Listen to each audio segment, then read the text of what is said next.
Bon, salut à tous et bienvenue sur notre chaîne YouTube, les rendez-vous africains. L'Afrique, c'est d'abord ses mœurs. L'Afrique, c'est son originalité. L'Afrique, c'est sa particularité. Vous savez que les colons sont arrivés longtemps avant, quand nos aïeux étaient là, nos arrière-grands-parents étaient là, et ils ont décidé, la première chose quand on voulait abrutir un peuple, ou alors quand on voulait assujettir un peuple, c'est quoi? C'est de tuer sa tradition, de tuer ses mœurs, ses coutumes. Ils ont tué nos coutumes.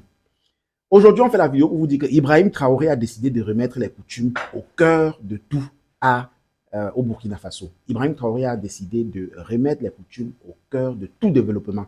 On a voté la journée du 15 mai. Bon, pas voté, on a désigné la journée du 15 mai comme la journée du rite et des traditions, des mœurs. Voilà. Au grand jour et sous le regard des populations, les prêtres sacrificateurs invoquent les mânes des ancêtres.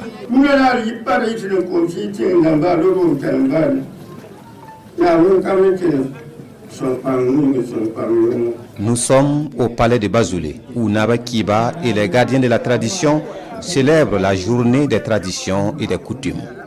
Il s'agit de sacrifices propitiatoires. Voilà, ça veut dire quoi? À partir de, il y a déjà 2 ans, ça fait 2 ans que la journée a été instaurée, le 15 mai est désigné comme la journée des traditions, des mœurs, des rituels, des coutumes et tout, blablabla, tout ce que vous connaissez là. Donc, ce jour-là, on encourage toutes les ethnies, tous les peuples à faire des sacrifices en lieu public, comme vous voyez là. Donc, c'est la journée où tout le monde valorise sa culture, fait des sacrifices. Et on fait les sacrifices pour confier l'État aux ancêtres, aux esprits. Donc, ce n'est pas les prières du Congo. Ce n'est pas les prières qu'on fait au Congo. Matin, soir, il y a la guerre contre c'est quoi là, le Rwanda, et les gars ne font que prier.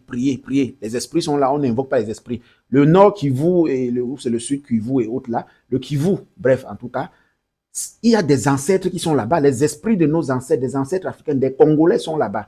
On n'invoque pas les ancêtres de bénir la région afin que les Rwandais qui sont en train d'arriver fassent de mauvais rêves la nuit, afin que les esprits les pourchassent et qu'ils partent. Non, on prie Dieu dans les églises, on oublie les ancêtres. Je ne dis pas qu'il faut prier Dieu, hein. Mais il faut penser à notre façon de prier Dieu, à notre façon d'atteindre Dieu en Afrique. Notre façon d'atteindre Dieu, c'est nos esprits, c'est nos traditions, c'est nos rituels. Il faut sacrifier. Pas les humains comme, voilà, comme les siècles, machin d'aujourd'hui font là, mais sacrifier. Le coq, vous avez vu ça dans la vidéo.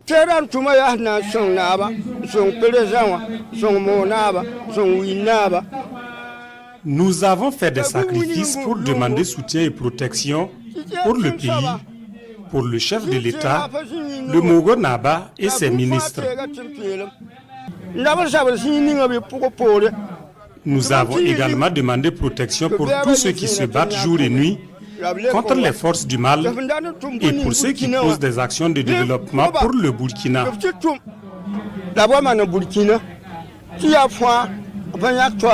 Le coq, on sacrifie la chèvre, le coq, les poules, on verse le sang des animaux.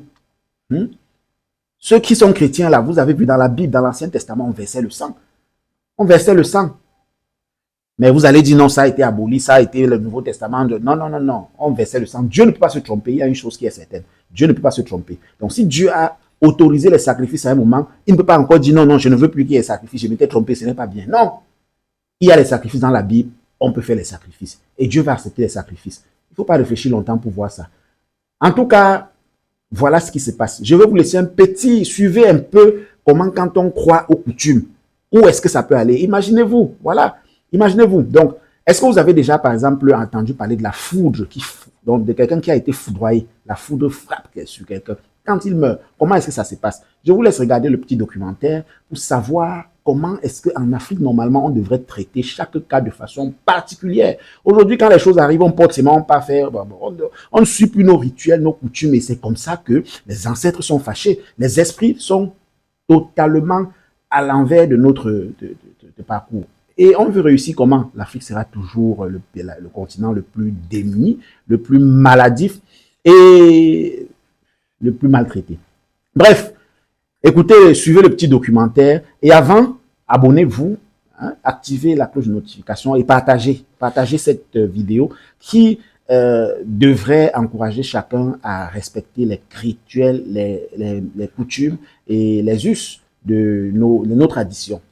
Donc, Abimte, écoutez d'abord la vidéo, hein. Écoutez la vidéo, ne partez pas. Abimte, c'est pour la fin, hein, parce que je ne vais pas dire Abimte après. Donc, Abimte, écoutez la vidéo. Contrairement aux autres défunts, ici, un corps foudroyé ne se manipule pas à la légère. Chez les Goulmanthiéba, cette mort est entourée d'un rituel singulier, redouté et respecté. Selon la tradition, seuls 2 types de personnes peuvent intervenir. Si la foudre abat quelqu'un, avant de l'enterrer, on appelle celui qui est habilité pour exorciser. Ils sont 2, les forgerons et aussi toute personne qui a un pouvoir mystique en lien avec la pluie et la foudre. Leur travail vise à déconnecter le magnétisme qui lie le cadavre à la foudre.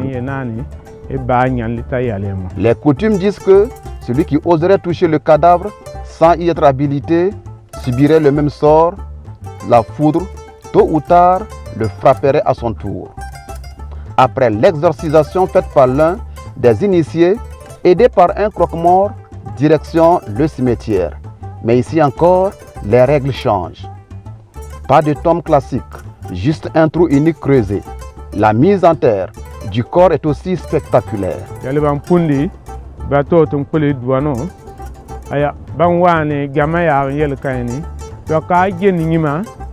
Après avoir déposé le corps près de la tombe, le croque-mort va inviter les âmes sensibles à tourner le dos pour ne pas voir comment le mort sera mis dans la tombe.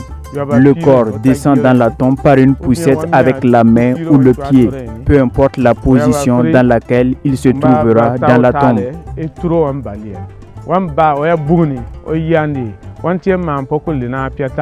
On ne lave pas le corps, on ne l'habille pas non plus. Toute tentative serait fatale. Le danger ne cesse qu'après l'inhumation. Mais qu'en est-il des funérailles? Il n'y a pas de funérailles pour cette personne, puisque pour l'enterrer, on ne l'a pas lavé ni habillé. Si on organise des funérailles après sa réincarnation, à la même période, une autre personne va encore subir une mort tragique.